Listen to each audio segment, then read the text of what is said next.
नमस्कार, बहुत स्वागत है। देख रहे हैं ज्योतिष जराट के। आपके साथ में हूं आपका इष्ट फ्रेंड। पूजा के समय में आपके मन में किस तरह के विचार आते हैं, कैसे ख्याल आते हैं, आज इस पर चर्चा कर रहे हैं। इधर कुछ दिनों से केसेस हमारे पास आए।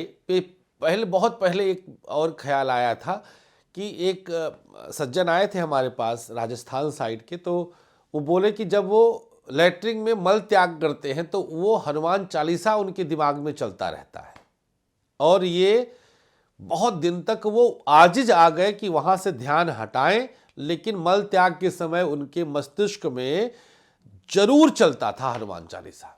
जब बहुत परेशान हो गए तो मेरे पास आए।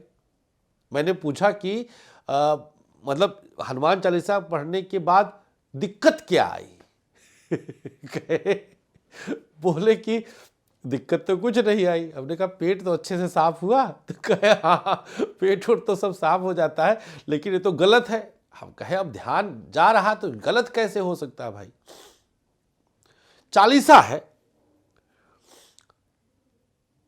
मतलब कोई भी चीज मैं कह रहा हूं, चालीसा नहीं मैं कह रहा हूं, कोई मंत्र ही आ जाए उस दौरान तो क्या कर सकते हैं?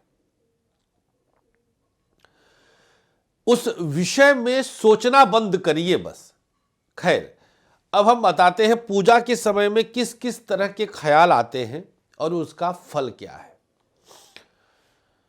सबसे मूल ख्याल पूजन के दौरान संभोग के विषय में विचार आना, सेक्स के बारे में विचार आना। अगर आप पूजा कर रहे हैं और आपके दिमाग में सेक्स के विचार आते हैं, संभोग के विचार आते हैं किसी के भी साथ, जो भी आपके जीवन में है उसके साथ, तो यह क्या फल देता है? विषय गंभीर है, अति गंभीर है। कुछ केसेस ऐसे भी आए हैं कि देवी देवता की जो फोटोज होती हैं उसके साथ भी सहवास के विचार आ जाते हैं। ऐसे भी केसेस आए हैं। अब सिद्धांत यह है कि यह विचार आया तो इसका फल क्या है, इसी विषय पर हम आ रहे हैं।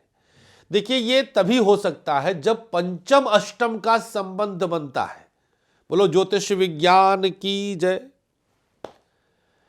जैसे जितने भी इस तरह के विचार की समस्या के लोग हमारे पास आए, मोर देन 95% कुंडली में अष्टम और पंचम का संबंध देखा मैंने। अष्टम पंचम के संबंध अगर आपके जन्मांक में है तो आप ऐसे जातक बनेंगे, ऐसे व्यक्ति होंगे, ऐसी महिला होंगी जिसके मन में इस प्रकार के कुविचार आएंगे।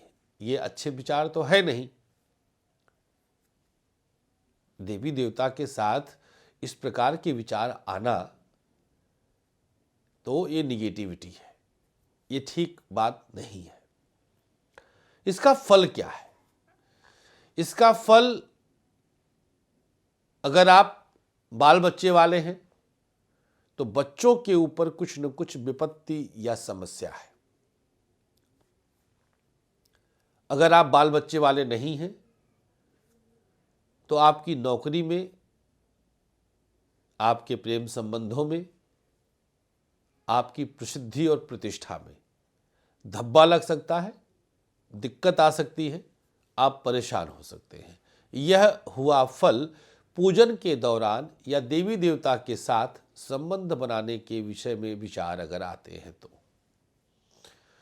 यह संकेत देता है कि आपकी कुंडली का अष्टम भाव जागृत हो गया है और वो गलत दिशा में जा रहा है। इसका उपचार क्या है? इसका हल क्या है? इसका हल एक ही है।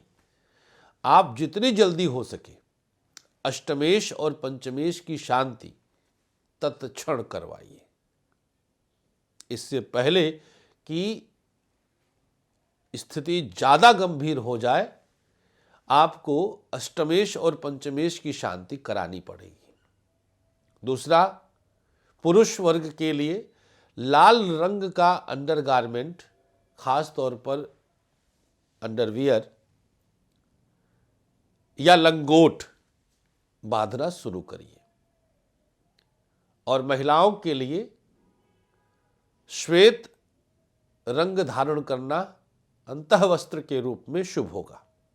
फिर इस प्रकार के कुविचारों से परमपिता परमेश्वर आपकी रक्षा करेंगे, बचाएंगे। दूसरा उपचार, अष्टमेश पंचमेश की शांति हो गया, अंतःवस्त्र के रंग हो गए। और अगला, नीम की लकड़ी के पटरे पर बैठकर ही पूजन करें और उस पर कुशा का आसन बिछा लें। बस आप सोच भी नहीं सकते कि लाभ किस स्तर का होगा, कितना बड़ा होगा। आप सोच भी नहीं सकते। दिव्यता प्राप्त होगी आपको, दिव्यता। तो मित्रों, यह विचार है तो कुत्सित, लेकिन अब आया तो क्या करें। उपाय हमने बता दिया है, तुरंत इसको करिएगा। और तब भी ना जाए इस प्रकार के विचार, फिर भी आए तो एक बार कुंडली जरूर दिखा लीजिएगा, मैं आपके साथ हूं। एक बार आपको बता दें कि सरस्वती औरा कवच 1008 की संख्या में हमने अब निर्मित किया है, तो आप 1008 लोग इसको प्राप्त कर सकते हैं। आप बच्चों के लिए ये वरदान हम बताने जा रहे हैं, तो जल्दी से आप अपना नाम लिखवाइए और अपने बच्चे के लिए हस्तगत करिए, प्राप्त करिए सरस्वती औरा कवच। नमस्कार, श्री राधे।